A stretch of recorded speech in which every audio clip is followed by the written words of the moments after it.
Hello po, greetings po mga kabayan. Harinawa sa mga oras nito, saan man kayo naroroon, kayo ay nasa mabuting kalagayan. Sa mga hindi pa po nakakilala sa akin, ito po muli sa Atty. Rogelio Wong ng Batas Pinoy. Ang ating pong channel is sa pong Legal Aid Public Service Program ng inyong lingkod in collaboration with Integrated Bar of the Philippines, Manila Port Chapter.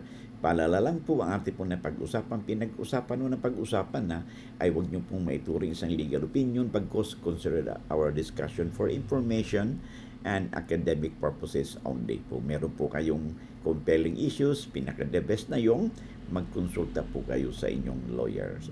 Okay, maraming salamat.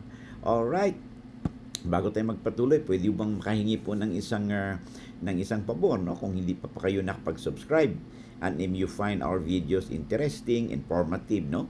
Paki-click po yung subscribe, share, and like buttons po natin, no?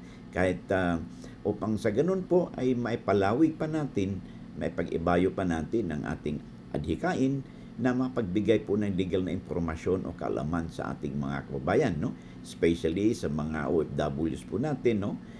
O sa mga immigrants natin na nasa iba't ibang panig na ng mundo, no? Kahit nasabihin kasi natin doon na kayo naninirahan, no? O doon na sila naninirahan, ay hindi natin may sabi na hindi maging applicable na one way or the other na ating mga impormasyon na pamahagi natin sa ating channel, no? Kasi hindi naman natin mapagkailan na kahit na kayo o ang iba nating kababayan ay nasa ibang bansa na, ay meron din yung mga roots dito sa atin. Mayroong iba dito pinanganak, nagkaroon ng asawa, nagkaroon ng pamilya dito, nagkaroon ng properties, ng mga magulang nila, may issue sa mana, may issue doon sa titulo ng kanilang lupa, no? Among others, no? Kaya mayroon silang mga retirement issues, no, sa kanilang SSS, no? Among others, no? Ay kahit paano po ay meron pong kahit paano ay may maitulong, maaaring may maitulong po mga impormasyon na ating napag-usapan sa ating channel. Kaya paki-click lang po yung subscribe, share, and like buttons, and of course yung notification bell, no? Upang sa ganun pag may updates po tayo ay lagi po kayong updated at wala po kayong mamimiss. Okay? Maraming salamat. Okay.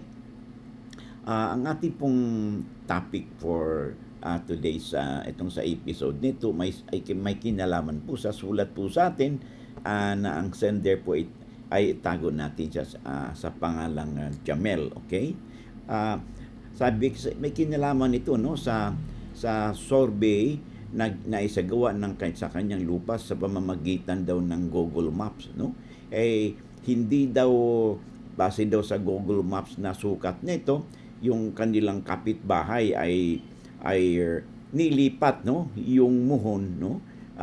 Pagkatapos nagpasukat uli sila, naka-record naman daw sa Google Map pero hindi tugma, no, doon sa titulo, no? So ano daw ang kanilang gagawin, kasi sa base daw sa Google Map, yung nailipat na muhon na yun ay ang naka-record. Okay, so okay, una yung Google Map kasi, no, as a rule, hindi naman yan ang substitute para sa actual pag-survey ng lupa. Okay? Yung Google Map kasi, while modern technology yan, it is more applicable, no, sa mga kung meron tayong tinatawag nating mga yung sa issue ng location, yung o GPS, okay, o aerial imagery ng property, okay, yung mga property lines nila, ay alam mo hindi naman po design kasi yan, no, na para talagang mag-substitute sa pag-survey. Okay? Ang gagawin ninyo ay magpa-survey kayo sa licensed geodetic engineer. Okay? While yung Google Maps kasi, it's only useful for GPS purposes at saka imagery purposes. That is not a substitute for actual pag-survey ng lupa base po sa ating mga batas at kinikilalang mga method sa pag-survey. Okay? O kaya marami po mga factors kung bakit hindi po accurate yung Google Map survey because una, may mga dynamics diyan, yung weather, okay? Yung signal po ng ng signal po minsan ng internet, no, among others, at saka yung pong mga punong kahoy halimbawa, no, maaring ito o ibang mga obstruction na maaring apekto sa accuracy ng Google Map, okay, as a primary or authoritative source ng pagsusurvey. Wala pa rin pong substitute sa actual survey na kung saan ay mayroon talaga tinatawag nating nandun yung reference point na ginamit ng inyong geodetic engineer, no, among others. Okay, so reference point lang yan. So ang gagawin ninyo, magpa relocation or verification survey kayo sa licensed geodetic engineer. At dito malalaman kasi ang binabasihan ng geodetic engineer, of course, is yung kung ano yung nakalagay na technical and approved description sa inyong titulo. Nandun yung area, mga boundaries nito, tsaka yung iba pang aspeto ng technical description na nakalagay doon sa inyong titulo. Yan po ang pinagbabasihan, yung mga reference na ginagamit. So, pag nagpa-relocation survey kayo, ay dito nyo malalaman talaga kung sino talaga yung nakapag-encroach, no?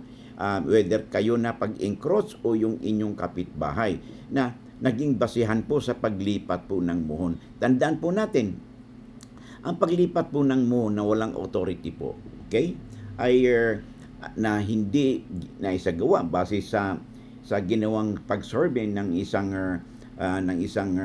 geodetic engineer, no, ay ito po ay isang krimen na maituturing. Opo. At yan po ay pag sinabi nating krimen, ibig sabihin po niyan may kulong po yan o may penalty. Okay? Ayon sa ating revised penal code, no? Particularly, okay? Particularly yung ating pong sa Article 313 po natin ng ating revised penal code. At sabi dito, ang isa po kasing paglipat ng muhon is considered as altering the boundaries or landmarks of land, no? So nakalagay dito, any person who shall alter the boundary marks, okay, or monuments of towns, provinces, or estate o lupa, or any other marks intended to designate boundaries of the same shall be punished by arresto minor. Ibig sabihin ng arresto minor, 30 days po pagkakulong niyan or a fine na hindi lalagpas sa 20,000 pesos. Okay?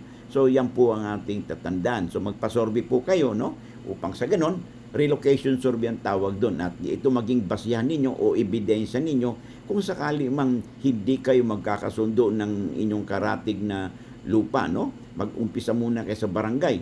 Magreklamo ka sa barangay at tingnan ninyo kung hindi kayo nagkakasundo, after mga 3-4 na hearing ay kumuha na kayo ng certificate to file action upang sa ganon ay pwede kayong mag-file ng kaso sa korte, no? Either for forcible entry, no? Para maipaalis, no, yung anumang portion na sinasakop ng inyong kapitbahay, okay? O kapitlote. Okay? So, I hope magiging aral ito sa ating mga kababayan. Of course, naintindihan natin na yung Google Maps, no, okay po yan, but it's not a substitute for actual survey. Okay? Sabi nga natin ay, pag alam natin ito, lamang na tayo pag may alam sa batas. Okay? Hanggang dito lang muna tayo, no? And I hope to see you again, no, in the next video natin o live streaming po natin. God bless.